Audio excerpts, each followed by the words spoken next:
Hello, everyone. I want to open with this statement by Emmanuel Macron, which I agree with except for the tense. Macron says Trump will have been played if Putin refuses to meet with Zelensky. It's not will have been, he already has been played.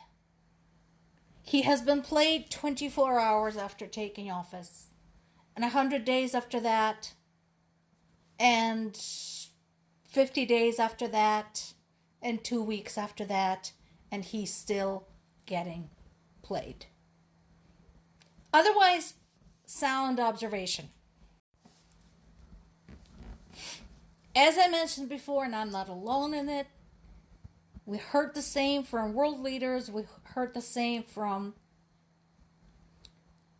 everyone covering the war in Ukraine. This was never gonna happen. This is bullshit.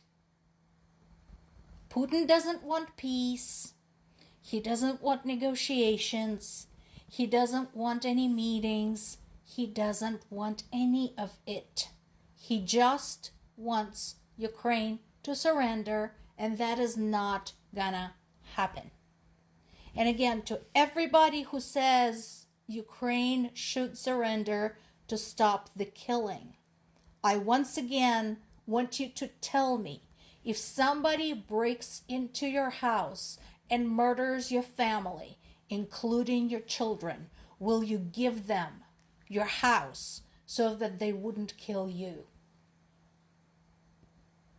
I'm still waiting for an answer for that question. I asked it to a lot of people who keep suggesting Ukraine should give up.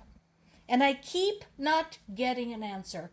They get hostile, they start sputtering, they're telling me it's not like that, it's not the same.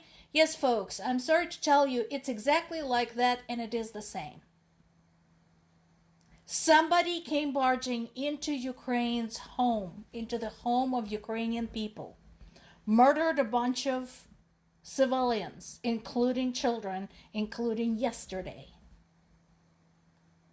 and is now demanding a portion of that home to stop murdering more. How is that okay with anyone? With any decent person out there? And no, please don't tell me about the alleged genocide of Russians in the Donetsk region. That is a Russian deep fake that has been debunked so many times it's not even funny. The fact that you are 11 years behind the news is on you.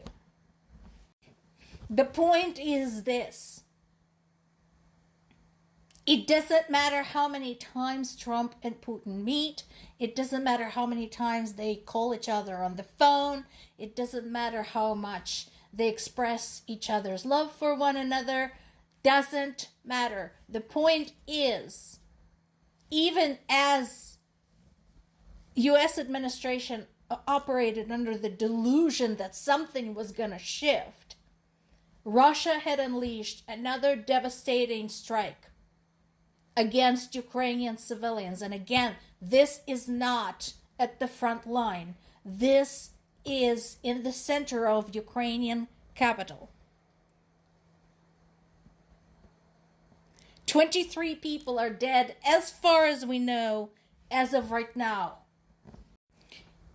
4 of them are children. And you Americans should understand this too, because you too had your children attacked by a madman in Minnesota.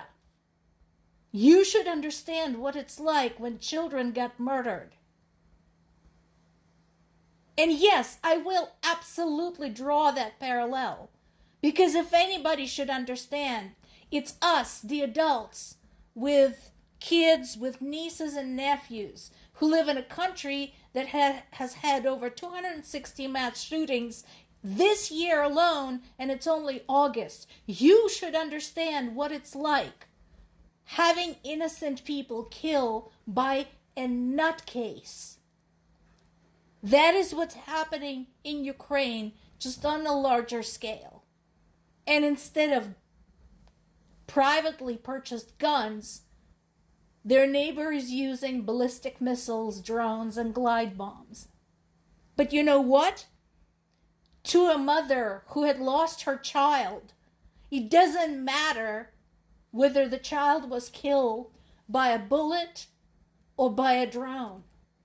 She still had lost her child. That is still somebody who will never grow up, who will never become anyone, who will never continue with the ideas and creations and possibly children of their own. That is a life ended. And that is what's happening in Ukraine.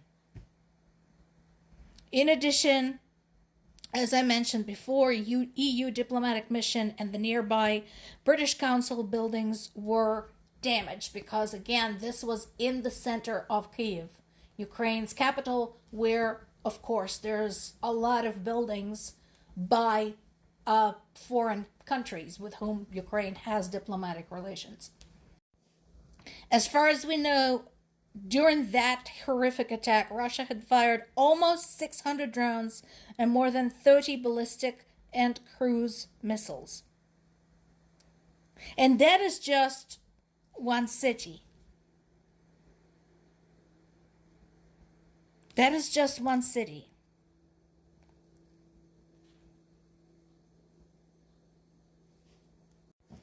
And yes, I appreciate the enraged statements by the likes of Keir Starmer, Macron, and other European leaders. But guys, you have to understand, this is not doing anyone any good at all. This is not having any effect. Do you really think Putin cares that you're upset? Do you really think this will do anything? Of course, Kremlin says Russia is still interested in negotiation. That is laughable. Well, it would be laughable had it not been so tragic. How can you say you're interested in negotiation while you just went and murdered a bunch of people? How can you say that and do the other thing at the same time? And again, yes, I guess it's important. In diplomacy, words are important, but they have to be substantiated by something. And so far, anything that Russia says is not substantiated by any damn thing. Keith Kellogg made a reasonably strong statement about this. He said, this, jeopardizes the peace that Donald Trump was pursuing. Donald Trump is an idiot. He wasn't pursuing a damn thing. Putin let him think that he was pursuing something. Now this is how you walk the walk. Denmark, Norway, and the Netherlands will potentially buy 3,350 air-launched cruise missiles for Ukraine in over 800 million sale approved by the U.S. State Department. Now, this hasn't happened yet, but at least this is moving in the right direction.